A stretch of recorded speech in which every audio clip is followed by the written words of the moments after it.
ఈరోజు మీ ముందుకు రావడం నాకు గర్వంగా ఉంది. ఎందుకంటే నేను మన భారతదేశ జాతీయ జెండాను రూపకల్పన చేసిన ఒక సాధారణ భారతీయుడిని. నేను 1876 ఆగస్టు 2వ తేదీన ఆంధ్రప్రదేశ్లోని బట్టిప్రోలు గ్రామంలో జన్మించాను. చిన్నప్పటి నుండి మన దేశానికి స్వాతంత్రం రావాలనే కల నా హృదయంలో నాటుకుంది. స్వాతంత్రం మాత్రమే కాదు, మన దేశానికి ఒక గుర్తు కూడా కావాలి అని నేను నమ్మాను. అందుకే ప్రపంచంలోని అనేక దేశాల జెండాలను పరిశోధించాను, ఆలోచించాను.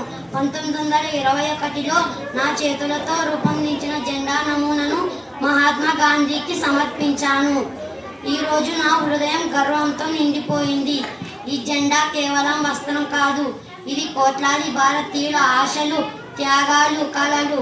ఈ జెండా ఎగిరే ప్రతి క్షణం మన భారతదేశం బతుకుతున్నట్లు.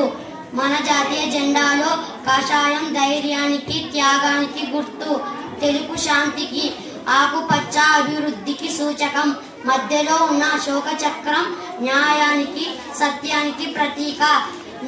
నా జీవితం మొత్తం దేశ సేవకే అంకితం చేశాను. నాకు పేరు కావాలని లేదు, పదవులు కావాలని లేదు.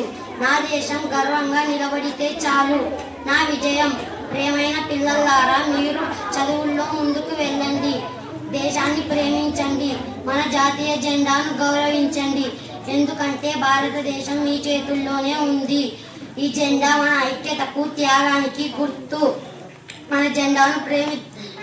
మన దేశాన్ని ప్రేమిద్దాం, మన జెండాను గౌరవిద్దాం. వందే మాతరం. Thank you.